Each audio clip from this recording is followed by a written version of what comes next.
In 1981, a mysterious game appeared in the Portland arcade scene. This game is said to have caused a number of strange side effects such as migraines, nightmares, and even potential evidence of brainwashing. The game was regularly serviced by men in black suits who would soon remove the game altogether, never to be seen again.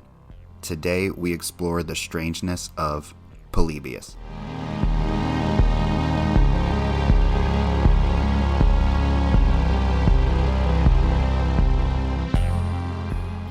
Welcome back to another episode of Down with the Strangeness, the show where each week we dive into another piece of strangeness. I am your host, Ben, and I am excited to be back for another episode.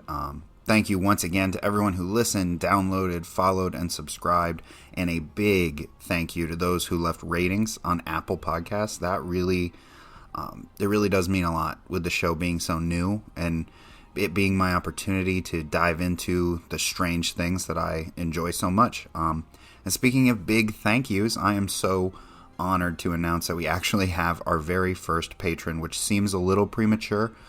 Greg, thank you so much for taking a chance on this strange podcast. Now, could this secretly be my wife trying to make me feel better? Yes, but ignorance is bliss, as they say. So thank you, Greg, whoever you are. You can check out our Patreon where you can get bonus content, voting power, and a bunch of other cool shit when you support the show. I look forward to continuing to make better and better content every single week. Thank you to everyone who's with me at this early stage. This is only our third official episode. I promised you that the best and the strangest is yet to come. And one last thing before we get into today's episode, I want to be honest with everybody. I bit off a little more than I think I was ready to chew with last week's episode on D.B. Cooper. I can see why a lot of podcasts don't cover this story until later into their existence, or maybe even not at all, because while I absolutely want to cover every topic of strangeness from mainstream to obscure, the last episode was a little too History Channel for me. I really tried my best. I hope you guys enjoyed it. Though I am sorry if it was the first episode you listened to, so thank you for coming back, giving me another chance. Maybe you loved it. Who knows? I tried to avoid making just another D.B. Cooper podcast and talk about some of the stranger elements of that story instead of going all NPR on you guys. But as much as I want to cover every piece of strangeness out there, I think this week it's time to get back to what I would consider my wheelhouse and talk about something that lives a little more in the strange and a little less in the facts. Today, I want to talk about Polybius. When you think of video games, you probably think exclusively about home gaming consoles, your Xbox, PlayStation, Nintendo Switch, but that hasn't always been the way that we play video games. In 1981, while home gaming consoles did kind of exist, arcades were king for the gaming industry. That year, 1981, the home-based gaming market in the U.S. generated $1 billion in sales revenue, while the arcade market got over 4 times that amount, $4.8 billion, which at the time was more than the film and music industries combined. Again, 1981. So both culturally and financially, arcades were massive at that time, and the suburbs of Portland, Oregon were no exception. Which leads us to today's strangeness. A mysterious game appeared in at least one Portland area arcade in 1981. The game came in a black cabinet with a similar curvature and design to the famous game cabinets like Pac-Man and Galaga. It featured a joystick on the left and one single button on the right-hand side. The cabinet had no graphics or markings on the side, with only the name of the game appearing on the marquee above the screen above the player, the name Polybius. Now, new games popping up in the area, in this Portland area, without notice were fairly common, as Portland served as a test market for game developers and manufacturers. But while Polybius did come and go, like so many other games at the time, it did not go without leaving its mark. It is reported that the game was highly addictive, beyond the inherent addictiveness of video games themselves. Part of this addiction could be attributed to the graphics of Polybius, which by accounts were very advanced for the time. Too advanced, as a matter of fact, combining both raster graphics and vector graphics into a unique, cutting-edge visual experience, at least as far as 1981 standards go. There were colorful shapes moving outward from a center point,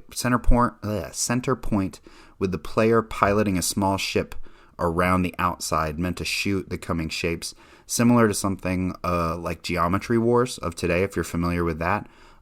Or in the time, if we want to draw comparisons, similar times 1981 to the game Tempest. I'll be sure to include some visual components here for those of you listening on YouTube if you're interested. Now, in addition to the strong addiction caused by Polybius, it's also reported that players suffered from a wide variety of side effects such as anxiety, insomnia, nausea, amnesia, night terrors, and hallucinations. And we'll get a little more into some of those people who were affected by the game later on in the episode. Polybius was said to have been serviced very regularly, more regularly than most games in the arcades. Men in black suits would allegedly visit the cabinet fairly often, open it up, retrieve some sort of records or data from the machine, then close it up and leave without any of the money, only taking the data. And I do want to mention here that I don't think anyone is trying to connect these Men in Black suits to the Men in Black, which we will definitely be referencing in future Alien UFO episodes, and the Men in Black may even get their very own episode at some point. But just to be clear, I think the Men in Black suits is a little more meant to be government shadowy mysterious, more so than this government shadowy mysterious alien organization that we officially refer to as the Men in Black. But that's totally off topic for today. After only about a month, the Polybius cabinet was removed and it was never seen again. But that has not stopped the story of Polybius from living on in internet forums, YouTube documentaries, and podcasts just like this one. Before we get into the theories surrounding Polybius, there is still more of the story to tell. While it's not impossible to imagine a game existing for 1 month in 1981, there are no confirmed photos or physical evidence of Polybius actually being in an arcade, right? No pictures exist of the cabinet, no ROM left over exists of the game, no records on the books of these arcades, nothing tangible. Beyond perhaps some word-of-mouth urban legend style storytelling, there's nothing relating to Polybius until February 6, 2000, when an anonymous entry was created on the website coinop.org, which is essentially like a Wikipedia-style database for coin-operated video games. This is where we learn the name of the company behind Polybius for the very first time, as far as I can tell. Polybius was allegedly created by a company called Sinneslotion. This company is believed to be a close but not quite translation of a combination of the German words sin, meaning sense, senses, mind, or consciousness, and lotion, meaning delete, erase, or unload. So the company name is effectively a bastardized German word for sense delete or mind erase. Creepy. And 19 years after Polybius left Portland arcades, we finally have gotten our first new piece of this puzzle with the name of the company, Sinneslotion, a creative and kind of creepy name, but ultimately doesn't provide us with anything new in terms of answers. We may not even be talking about Polybius today had it not been for an article appearing in the September 2003 issue of GamePro magazine talking about gaming urban legends. The writer of the article determined that the existence of Polybius was inconclusive. That article may have done a lot to keep the existing legend alive, but it didn't really do anything to add to the legend. The legend didn't grow again until March 20th, 2006, when a comment was made on the original Polybius page on CoinOp. The commenter's name was Stephen Roach, and he claimed to be one of a few people involved in the game's creation.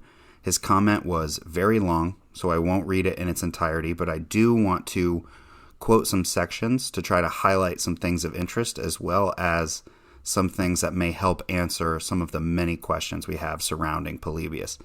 He begins his comment by saying, My name is Stephen Roach, who is primarily based in the Czech Republic. Sinneslotion was a company set up by myself and several other mainly amateur programmers in 1978 that worked on component parts for printed circuit boards that saw programming as a limited but very profitable sideline. Later in his comment, he says, "We were approached around 1980 by a Southern American company that shall remain nameless for legal purposes to develop an idea they had for producing an arcade game with a puzzle element that centered around a new approach to video game graphics." Something I want to point out here, and you may have also noticed this if you've read, watched, or listened to anything about Polybius before, is that a lot of retellings of this story or accounts of all this legend say that Stephen Roach and his friends or company, that they were approached by a South American company, which in my mind makes me think the continent of South America. But the quote that I just read, the quotes that I'm reading, this comment, I'm pulling directly from the CoinOp page. This isn't me just reciting something that, like, I'm not just parroting, right, another account that I heard. I went to the comment and I cut these pieces out. I am pulling these quotes directly from the comment on coinop.org when it says Southern American. That could mean Georgia, Alabama, even Florida or Texas. So just something that opened my eyes a little or made me think as I went deeper into the subject. Again, ultimately possibly irrelevant, but an interesting tidbit, especially if you're someone who's listened to or watched things about Polybius before. Stephen goes on to say, "We received heartening collated playtesting figures and were then told that the game would receive a temporary limited release, which buoyed us significantly. But shortly after, we received terrible news. A 13-year-old boy from the Lloyd district of Portland, Oregon, had suffered an epileptic fit while playing the game only 6 days after the machines had literally been installed." There is going to be more in the episode on these types of events, but we'll get into some of the theories and some of the more strange pieces of this story. But I point this out because this entire comment makes it seem as though Polybius was built with innocent intentions as opposed to some of the more nefarious intentions associated with the game. But again, more on all of that later. His comment even addresses the odd references to men in black suits lurking around these games by saying, quote, "Company directors descended on the town to assess the situation, which may account for these reports of strange black men in suits hanging around. And the machines were often taken in daylight, causing minor but noticeable incidents. As far as I was made aware, only 7 machines were distributed around the area and no other health-related incidents were reported. I heard off the record that the company made a one-off settlement to the boy's family and no more was heard, apart from all the internet-based speculation and resulting propaganda." He also later references the company Sinneslotion, which I have to tell you, he comically misspells, which, I don't know, perhaps pokes some holes in validity, but we'll make our decisions once we've heard everything. But he does mention or reference the company Sinneslotion in his comment. He says, "We disbanded Sinneslotion shortly afterwards because we didn't want to restrict ourselves to the stringent deadlines of other companies and favored distancing ourselves from the game in case of any lingering recriminations, which could have done a great deal of damage to our personal and professional reputations, which was our livelihood. And with some of us having very young families, this was extremely important to us. As far as I'm aware, no ROMs or otherwise exist unless they remain in the bowels of the company that distributed it." He closes his comment by saying, "I still believe we created something that should have changed the face of gaming and would have set us apart from the rest of the industry, but arcade games were often compared to drugs at the time because of their addictiveness, and we created something that small-minded bureaucrats perceived to be the heroin of video game world. That's only crime was to be many years ahead of its time.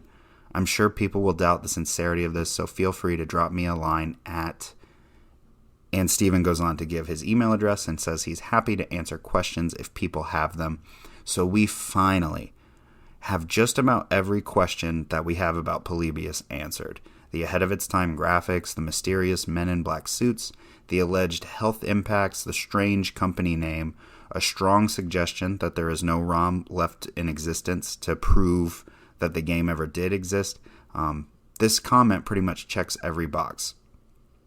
But even this seemingly sincere explanation by user Stephen Roach has been all but debunked with the discovery of a hoax surrounding an interview later done by a man claiming to be Stephen Roach. So here we are, we're left to, so did this game even exist? If it did exist, who made it? Why did they make it? And who the hell are the men in black?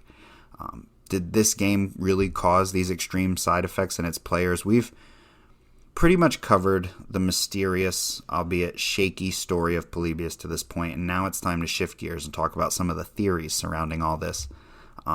So first, and let's just go ahead and get this out of the way, there's undoubtedly the possibility that this is all just a hoax.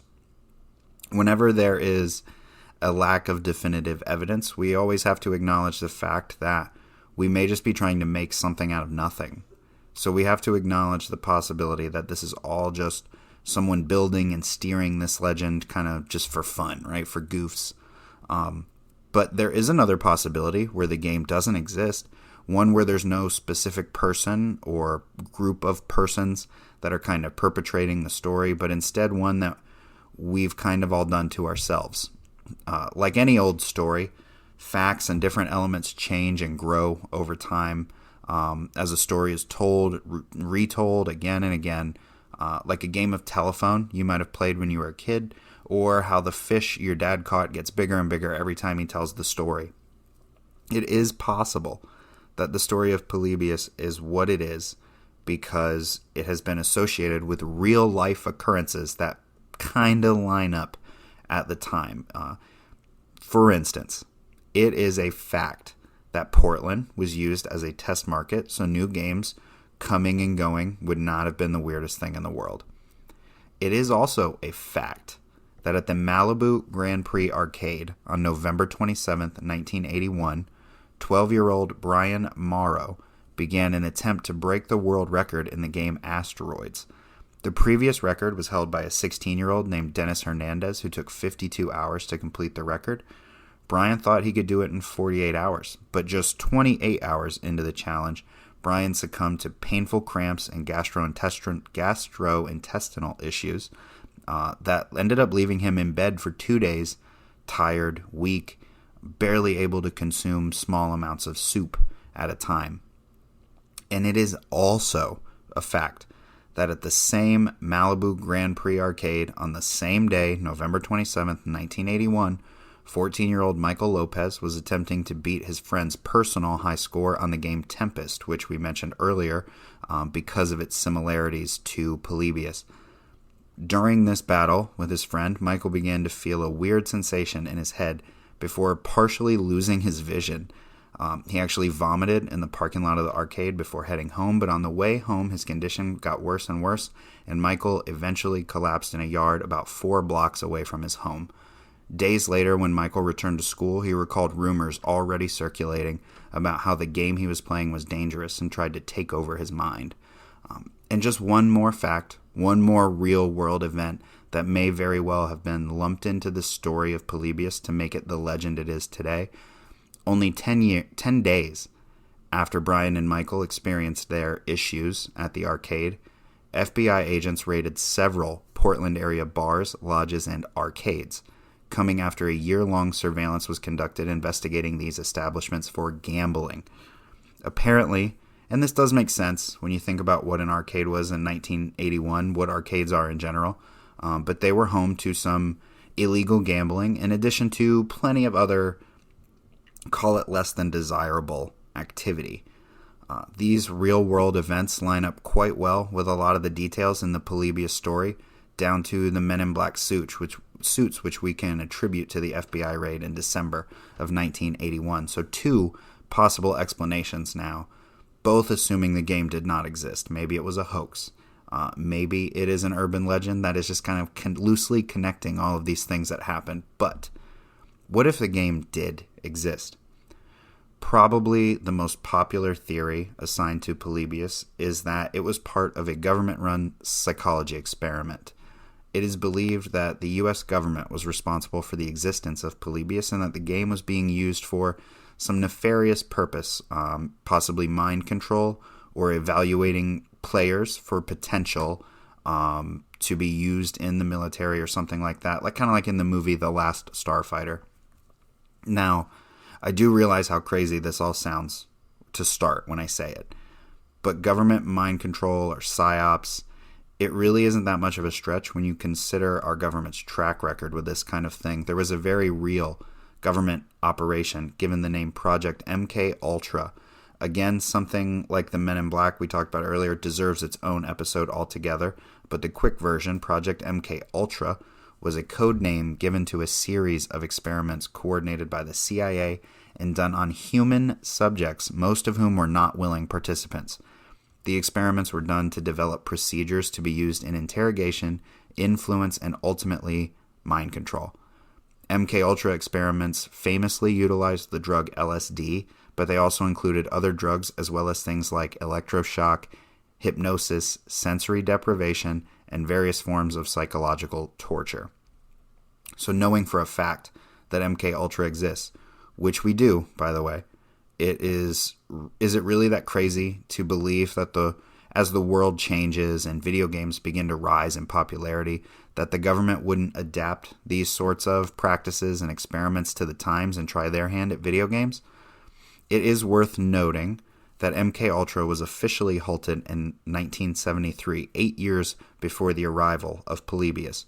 But what's to say that halted means that it officially ended, or that the similar operations didn't resume under a new banner, new structure, new organization, new leadership? It really doesn't seem that far out of the realm of possibility that we could be looking at a government psyops program being responsible for Polybius, and it's easy to see why this appears to be the most popular theory. Or maybe, just maybe, Stephen Roach is telling the truth.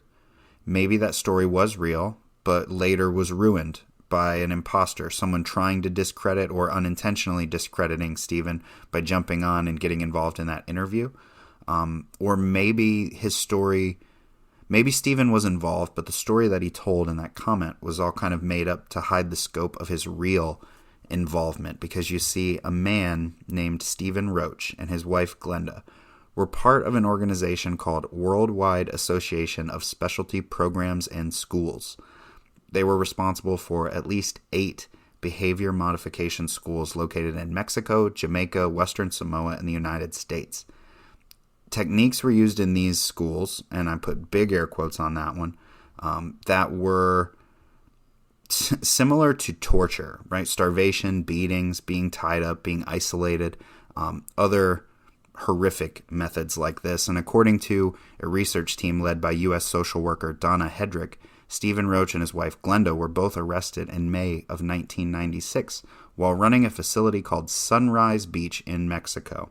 After 3 girls escaped from the institution, they made their way to a nearby police station. An investigator visited the facility and discovered that the girls were there illegally, in the country illegally. Police also found that this facility looked to be a bit more like a prison than a reform school. So Mexican authorities arrested Stephen and Glenda and charged them with depriving juveniles of their liberty and with running an unlicensed and unsanitary facility. Sunrise Beach was immediately shut down, but Stephen and Glenda managed to escape Mexico, deciding on the Czech Republic for their next destination. And if you remember, the comment left on coinop.org by Stephen Roach claims that he is based in the Czech Republic. Stephen resumed the same tactics of, quote, character modification at the Morava Academy in the Czech Republic in 1998, before he and Glenda were arrested once again for multiple charges, including child torture. On September 11, 2011, a formal lawsuit was filed against the Worldwide Association of Specialty Programs and Schools for child trafficking, fraud, and unlawful confinement, with the name Stephen Roach listed in the names of those being held accountable on the lawsuit. So, a brainwashing, mind control, behavioral modification specialist with the same name, living in the same country as the man claiming responsibility for Polybius, which is a game with suspicion of brainwashing and mind control attempts. If that's real, that's fucking crazy. And if that's all a hoax, then well done, right? Maybe Polybius existed, maybe it didn't. If it did exist, maybe it was government psyops, could be foreign or domestic, maybe it was a well-intentioned startup. We don't know either way, but the widely accepted conclusion is that Polybius is nothing more than a fun urban legend with enough cryptic postings and loose connections to real-world events to give it that staying power that kind of keeps us talking about it 40 years after its alleged existence. And that, everybody, was the story of Polybius. That is the end of today's episode. I want to thank everyone for listening, for joining me to get down with the strangeness this week. This one was a lot of fun to research. It's a super fun story, regardless of how much of a skeptic you are. If you enjoyed the show and you want to show some support, a simple rating and review on Apple Podcast is huge. We also have social medias for you to follow, right? Check those out. Subscribe to the YouTube channel. Join the Strange Squad email list. That's a lot of fun. Do some fun things on there. And if you really love me and or the show, we also have a Patreon, which we mentioned at the top of the show. All great ways to connect with me and get a little more strangeness in your life. Next week is the first week of October, so we'll be moving into some scarier pieces of strangeness in the coming weeks to get us ready for Halloween. And I'm not necessarily talking straight up ghost stories and hauntings, but just some of the scarier, creepier type of things that still fall within the realm of strangeness. But that's going to do it for today's episode on Polybius. That is going to do it for me. I've been your host, Ben. We will be back next week for another episode. I cannot wait to join you. Until then, everybody, stay strange.